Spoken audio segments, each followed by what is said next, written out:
Chilling tales for dark nights.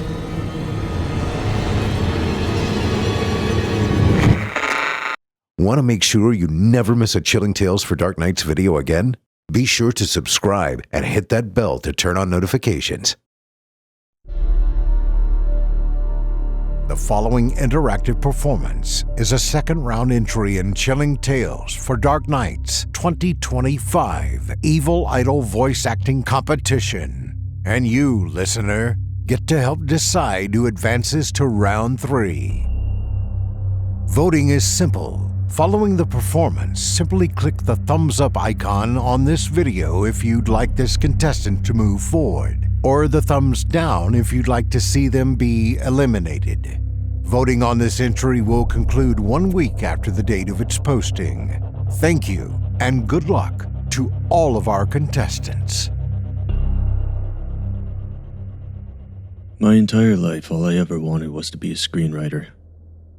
I dreamt of my work being published and brought to life on stage in front of thousands of people.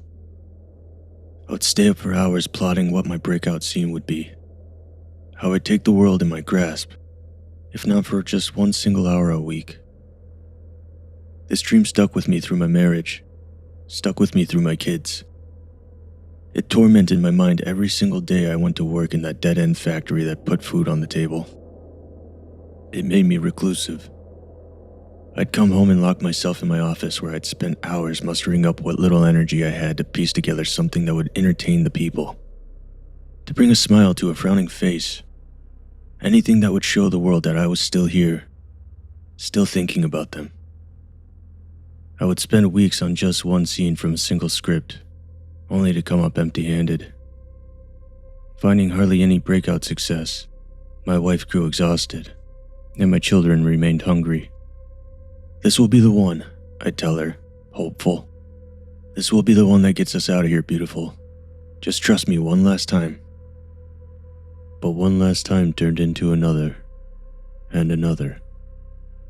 For 11 years, my wife waited ever so patiently for the one that never came. Everything came to a head when our youngest child developed leukemia. Gracie was only 6 years old when the diagnosis came, like a bullet train piercing the hearts of both my wife and I. Cancer treatments were outrageously expensive, so much so that I had to take up another job just to cover each appointment. It pains me to write this. It tears me apart thinking that this is something that I've done, and something that I must live with for the rest of my life. Working 2 full-time jobs drained everything out of me. I would leave work exhausted, only to clock back in at my new job as a pathetic shoe salesman for a 5-hour shift at the mall. I tried to tell myself it was worth it. I fought with myself every single day, fighting the evil thoughts daring me to do what lies just beneath my subconscious. I couldn't cope with not being able to do what I loved. I simply couldn't deal with knowing that my daughter was pulling me away from what I truly wanted in this life. One day, while working at the factory, I intentionally lowered a loading ramp onto my foot. I heard the crushing of my bones within my shoes. Every bone in my foot had been shattered. I tried to make it look like an accident, but the company saw very clearly on the cameras that I'd done it on purpose. I was fired the moment they sent me to the hospital. After losing our main source of income, my wife now had to go find work to keep our daughter on treatment. I was so deeply ashamed. I couldn't bring myself to look into the mirror, or at my daughter. I watched as my wife slaved away while I remained locked in my office, healing from my so-called work injury. Our second child, Joseph, he grew somewhat reclusive. Being only 13, it wasn't abnormal for Joey to retreat to his room for hours on end. His adolescent hormones mixed with the state of his sister kept him locked away, immersed in his music and video games. This didn't seem like a problem to me, however, because I for one was happy to have the space, happy to feel immersed in my craft. My wife would come home from the hospital or from a long shift at work just to find the house completely silent, completely and utterly empty. I wouldn't leave my office until well into the night, not until I knew a scene was absolutely perfect. Joseph would only leave the room when he wanted to grab a snack from the pantry. This drove a great wedge between my family and me. My wife picked up a nasty drinking habit, sometimes pouring herself a glass of wine before her day even started. Intimacy didn't exist between us anymore. We were just strangers in the same bed essentially, and the glue that held us together was melting. The only thing that held us together was our daughter. Somewhere along the line, I found the strength to go see her face again, to put my dreams aside and visit my dying baby girl for Christ's sakes. I'd limp into the hospital room on crutches, only to be greeted with the devastating sight of my sweet girl withering away in her bed. She was rail thin and graying, and her pitch black curly hair had crumpled and fallen away. I would stroke her face, and she'd press her tiny little hands against mine, holding them firmly against her cheek. So many tears were shed in that hospital, but seeing her in such a state revitalized my energy. I began writing with a purpose, with an undying willingness to do whatever it takes to get my daughter back into the arms of health. Scene by scene, and brick by brick, I wrote until my fingers felt like stubs at the end of my hands.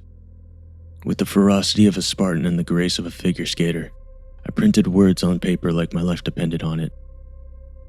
For weeks on end, I continued this venture, praying to God that maybe, just maybe, one of the prompts would stick. That hopefully my monologue would bring tears to a viewer's eyes, bring laughter from their throats. And yet, no success. My wife eventually caught on that I wasn't just healing anymore, that I was intentionally avoiding work that could help save our daughter. She demanded a divorce immediately and broke down entirely. She started sobbing about how much of her life she wasted on such a pathetic fucking loser. A wannabe. A fucking admirer of art. Her drinking had grown almost completely out of control. I even noticed her snagging a few cigarettes as well. It was a filthy habit I told her she needed a break right after she got pregnant with Joey. She began periodically moving her things out day by day between trips to the hospital and work. And for the first time in weeks, I actually heard Joey's voice. Quiet cries that came from beyond his door that he tried to stifle. I tried to talk to him, but I found it evident he wanted nothing to do with me. Between this and my wife being in the process of removing every trace of her in this household, I too began to drink. I'd throw back one shot after another before locking myself in my dark office, illuminated only by my laptop screen. The house became quiet and desolate. My ex-wife would occasionally come bursting into my office, spouting off about how much of a piece of shit I was and how much she hated me. A new silence became deafening the day my daughter died. The whole world fell silent. I'd visit her 6 times. 6 fucking times. The last time I saw her, she could barely move. Her cancer became unresponsive to the treatments, and she slipped away soon after. My ex-wife didn't cry at the funeral. She remained stone-faced through the sounds of our grieving friends and loved ones. Joey, on the other hand, he sobbed uncontrollably. His wails echoed through the funeral home and into the parking lot, and continued all the way through the burial and through the night. My wife was gone. My daughter was gone.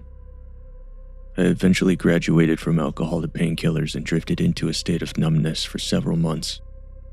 You would think that after the death of one child I'd learned from my mistakes, that I'd begged God for forgiveness and dedicated my life to my last remaining son. But I didn't. I remained closed off in my office, writing and submitting, getting drunk and high just to numb my pain. I weaved stories out of my daughter's passing, making a spectacle out of her in my emotional state, begging for the approval of strangers. I created female characters within those stories, depicting my wife as a drunken hag who left her dying daughter and crippled husband when they needed her most. I even created stories out of my son's seclusion from the world, turning his pain into something to be gawked at by thousands, all from behind the closed doors of my office. I don't even know how much time passed beyond that door, though it felt as if weeks had melted away from underneath me. I know that I didn't hear from Joy or my ex-wife anymore. All I knew was that I was blessed with the serenity of a free space to completely envelop myself in. I'd take 2 Vicodin and wash them down with bourbon before sitting down to write sometimes. And it wasn't just once a day. I'd have multiple writing sessions, popping pill after pill and downing shot after shot, spilling my heart out onto empty pages. One day while writing and repeating my process, after I washed down my 6th Vicodin of the day, my vision became blurry and pinpointed. I could no longer feel my legs, and I gasped for air as I fell to the ground and blacked out. I awoke in what looked like a theater. It was dark, and the entire place was empty apart from the seat directly to my left. I felt a leering dread come over me as I slowly turned my head to greet the dark presence that I felt before me. I found my ex-wife, wine glass in hand. Her white blouse was stained with vomit and red wine, and her eyes and skin were a sickly yellow. Her hair was straggly and manged, and she smiled drunkenly with her eyes glued to the stage. I opened my mouth to speak to her, but she cut me off. "Shh, the show's about to start." As if on cue, a spotlight lit up the stage. And there she was, my little girl, dancing to the center in her cute little tutu and pink leotard. Life had returned to her. She danced with such amazing grace and divinity that tears began to sting my eyes. My wife clapped and cheered drunkenly, and I watched as my daughter's movements became more and more jagged. Her grace had ceased, and it now looked as if she was glitching across the stage. I was stunned with horror with each step she took. My daughter began to deteriorate more and more. The skin on her bones tightened, revealing her ribcage and pelvis through her leotard. Her eyes became dark and hollow and her cheeks sank to her teeth. I watched as her hair blew away like sand in the wind with each twirl.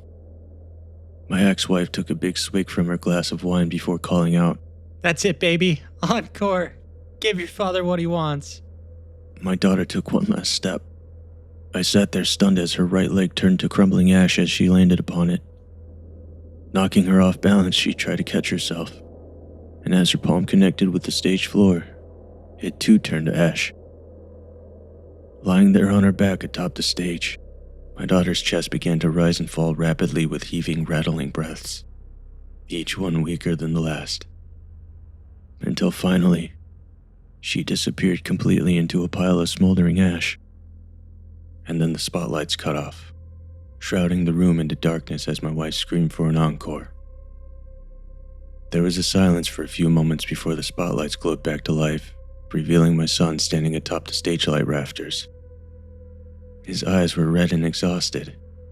His cheeks shone with slick, wet tears. "It's all for you, Dad," he squealed, before fastening a cord from one of the lights snugly around his neck. "No!" I screamed, jumping from my seat. But it was too late.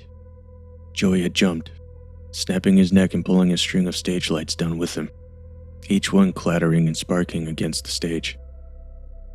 A spark caught the curtain, and the entire stage went ablaze as my son laid motionless on the floor. My wife howled with joy as the fire raged, enveloping Joey in the front row. She threw her head back, cackling maniacally as the flames drew closer and closer. The entire theater soon became blanketed with burning, blistering flames that melted the skin away from my wife as she stood cheering for another encore. I do believe this is hell, and I do believe it's patented for me. The artist who threw his family away like they were nothing, all to chase a dream that also meant absolutely nothing. I hope my daughter's spirit lives on somewhere out there, right alongside my wife and son. I hope this punishment is mine to bear alone. And for what it's worth, I would stay here, being eaten alive by the flames for all eternity, if it meant that you three would prosper. I'm sorry. I'm so deeply sorry.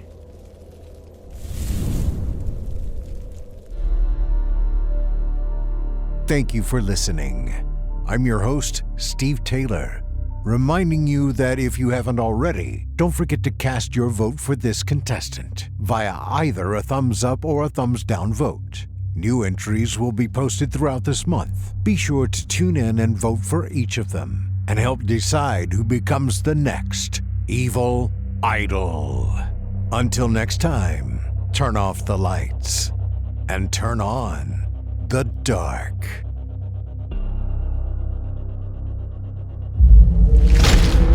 Chilling tales for dark nights.